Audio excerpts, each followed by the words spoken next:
मित्रांनो, 8व्या वेतन आयोगामध्ये कंत्राटी आणि आउटसोर्स कर्मचाऱ्यांसाठी अशा 3 मोठ्या मागण्या ठेवण्यात आल्या आहेत, ज्या तुमच्या भविष्यावर थेट परिणाम करू शकतात. आणि यातली तिसरी मागणी तर इतकी महत्त्वाची आहे, ज्यानं ठेकेदारी पद्धत पूर्णपणे बंद होऊ शकते. ही तिसरी आणि सर्वात मोठी मागणी काय आहे हे जाणून करण्यासाठी हा व्हिडिओ शेवटपर्यंत नक्की पहा. चला तर मग आधी पहिल्या 2 महत्त्वाच्या मागण्या पाहूया. पहिली मागणी: समान काम समान वेतन.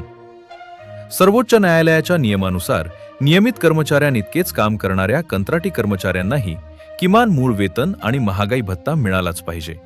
कारण समान जबाबदारी पार पाडताना वेतनात होणारा भेदभाव हा कंत्राटी कर्मचाऱ्यांच्या श्रमाचा अनादर करणार आहे.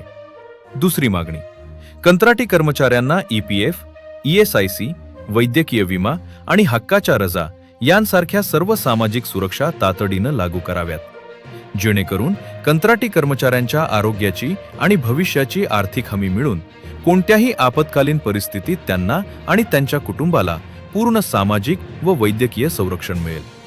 आणि आता सर्वात महत्त्वाची तिसरी मागणी: संघटनांनी थेट केंद्र सरकारकडे मागणी केली आहे की शासकीय आणि निमशासकीय विभागांमधून मध्यस्थ ठेकेदार आणि आउटसोर्सिंग एजन्सी पद्धत पूर्णपणे रद्द करण्यात यावी आणि 10 ते 15 वर्ष काम करणाऱ्या सर्व कंत्राटी कर्मचाऱ्यांना थेट शासनाच्या पेरोलवर घेऊन टप्प्याटप्प्यानं कायम करण्यात यावे.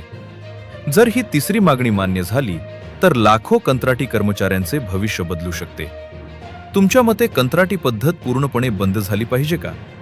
कमेंटमध्ये तुमचे मत नक्की लिहा आणि अशाच महत्त्वाच्या अपडेटसाठी चॅनलला आत्ताच सबस्क्राईब करा.